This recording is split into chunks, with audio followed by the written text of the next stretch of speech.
hobbyists. So, the more eagle-eyed amongst us will notice that this is not an RC car. It is, however, made by Tamiya, so I think that it qualifies.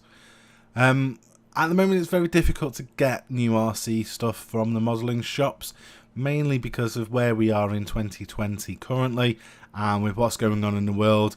I think a lot of people have rekindled their old relationships with RCing, and this is why it's just a bit of a nightmare to be able to get any new stock. So I thought, hey, I've never built a dinosaur before. One of the other biggest benefits from this Stegosaurus Stenops is it was cheap. It was less than £10.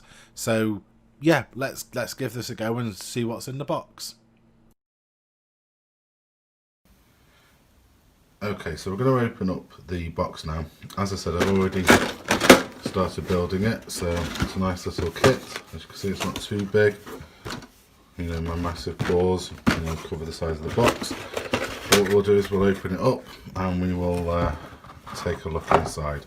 So again, we get the instructions,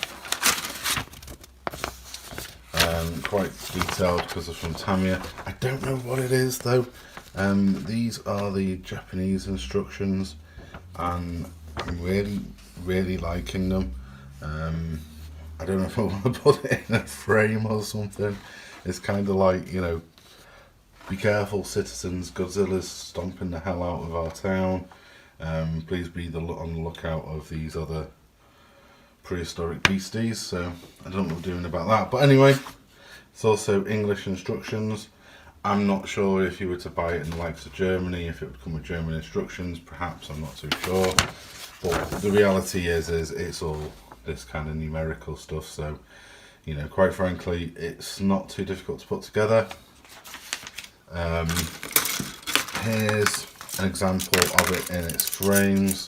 So these are all the spines, I think they call them, I'm not too sure. Okay, I've already started gluing it together, and there's a bit of conversation around that. So that's the box. Well, the box there, out the way for a moment, and this is the model.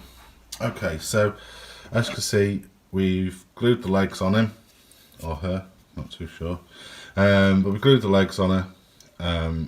It's a few of the spikes on the back. Now, as you can see here, there are some gaps which the spines will fit into, like a key, but there's also some here which are just recesses.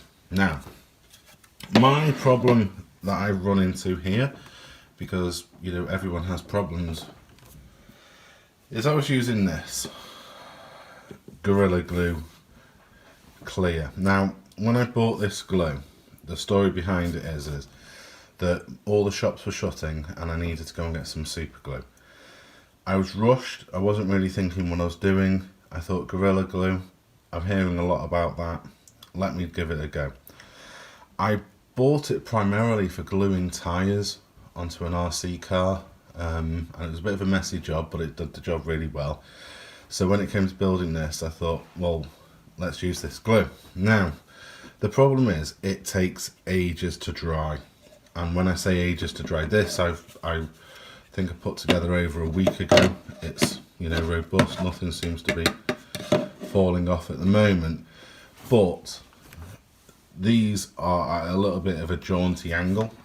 Now, the main reason why that is because the glue wouldn't set, and it kept moving, and I was using little things to sit underneath it to try and keep them upright and to let it glue, and it just turned into a bit of a nightmare.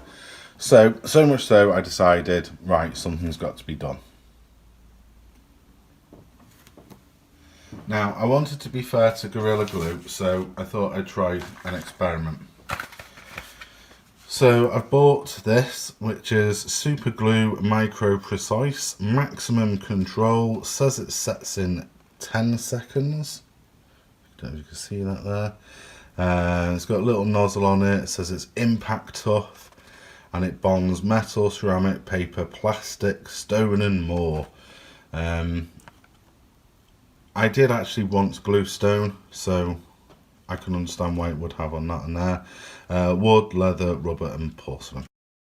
I have also bought from the Gorilla range this Gorilla Super Glue Gel, which is impact tough again, reinforced with rubber for impact strength.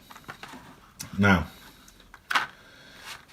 as I say, this isn't sponsored by Gorilla. If they do want to sponsor me, then, you know, get in touch, guys.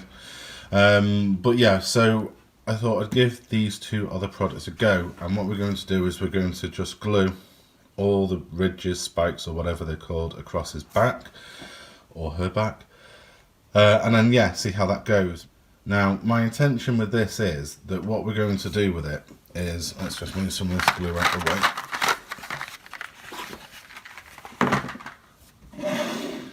So the idea is that because I've got all my other Tamiya bits and bobs, put them on there. There we go. Oh, it does look quite like the model. What we're going to do is, after we put the spines on this, I'm going to use my Tamiya Fine primer, and I'm going to hit it all over with the fine primer. I'm going to let that dry, and at that point then I'm going to hand it over to my son, and I'm going to let him paint it. Now, obviously I don't want him using toxic paints or anything like that, so he'll probably be just using kids' normal poster paint or whatever it is in those little tubs. I'm not too sure what colour this is going to end up as.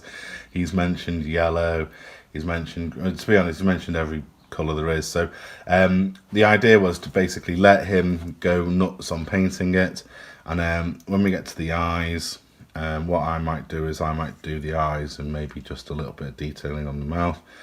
What I might also do is, you can see there's like a little, it's hard to see here, but there is like a little bit of flashing around the mouth, which I'm going to probably try and sand back as well.